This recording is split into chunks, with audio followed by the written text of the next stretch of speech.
Hello guys, ayan magluluto na naman ako ng karak. Umpisa na naman tayo ng karak nito. O diba? Yan, ito na yung mga hiriminta ko. Meron ting saffron at cinnamon powder at shahi at ito naman yung pinabuksan ko, ito siya hill. Yan, isa na naman tayo sa karak nito. Yan ang unang gatas muna. Ayan ang ating hill. Hill. Ayan.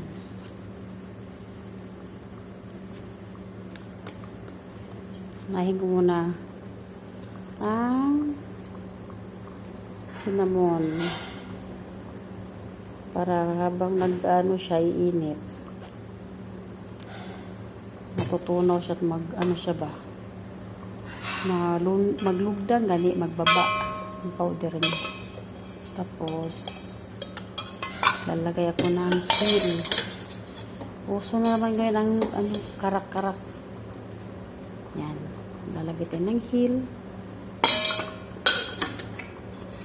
siya na powder. Maglalagay tayo ng konting saffron or saparan. Magdikit-dikit yung saparan ay. Ano ba ito? Yan. Maglalagay tayo ng isang ganito lang. Yan. Sama-sama na siya. Hintayin na natin kumulo. Tapos pagkakulo na niya, tsaka natin siya ililipat sa isang lagayan, thermos. Yan. I-mix muna natin habang siya ay nagbo-boil. Karak na naman si Inday.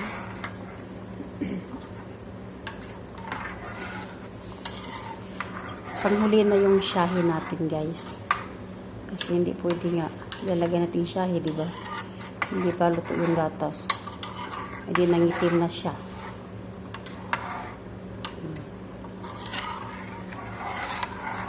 Ang bango nito at masarap. Ayaw ko lang yung inumin kasi di matanggap na sikmura ko. Joke. Joke lang ha. Sila masarap ng ganito guys. Yan. Karak tea. Tinutunaw natin yung powder na cinnamon. Magkukulo siya. Bye-bye! Hello guys! Ayan, magluluto na naman ako ng karak. Umpisa na naman tayo ng karak nito. O diba? Yan, ito na yung mga hiriminta ko. Meron ting saffron at cinnamon powder at shahi at ito naman yung pinabuksan ko, ito siya hill. Yan, isa na naman tayo sa karak nito. Yan ang unang gatas muna. Ayan ang ating hill. Yan.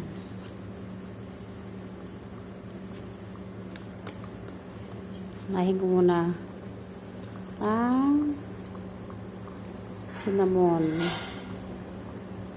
para habang nag-ano siya iinit, matutunaw siya at mag-ano siya ba, maglugdang gani, magbaba ang powder niya. Tapos lalagay ako ng hill.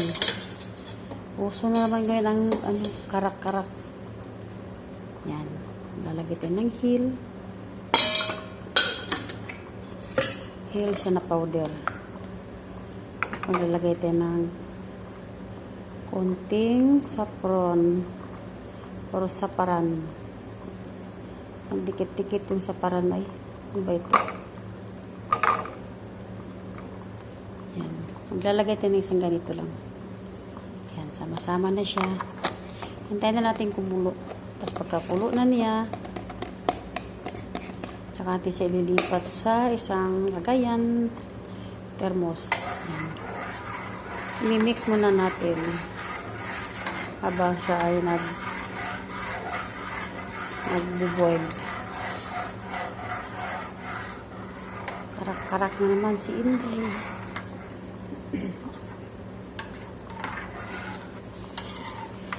Panghuli na yung shahi natin, guys. Kasi hindi pwede nga ilalagay natin shahi, di ba? Hindi pa luto yung gatas. Hindi nangitim na siya.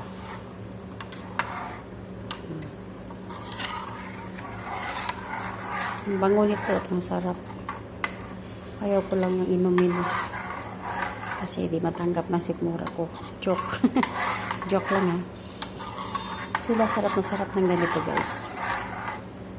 Yan. Karak tea. Tinutunaw natin yung powder na cinnamon. Magkukulo siya. Bye-bye! Yan siya. Pag ganito na siya, malapit na siya umangat yung mga bubbles na, guys. Pwede na rin siyang lagyan ng shahi. Ito. Yan siya. Isang scoop lang siya na shahi. Ang ilalagay natin. Yan. Sama niya sa kulo. Huwag lang masyadong itim na itim kasi mawawala yung ano niya. Yung tawag doon? Amoy ba? Amoy ba tawag doon? Basta yun na yun, guys. Ayan na siya. Malapit na siya magkulo.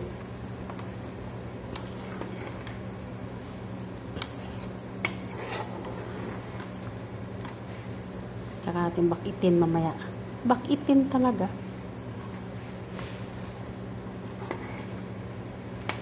Magbabos din siya. Hangat yan eh. Hangat. Shahi. Karak na naman siya. Kasi daw taglamig na. Kaya magkarak-karak na naman. Gawa-gawa na naman si Inday Bila. Ang dami na naman gagawin. Yan. Inaano natin yung ano niya. Lupi, ano natin. Luhit. Kaya malapit na siya mag-apaw. Ayan. Bye-bye. Thank you for watching. God bless. Karak tea.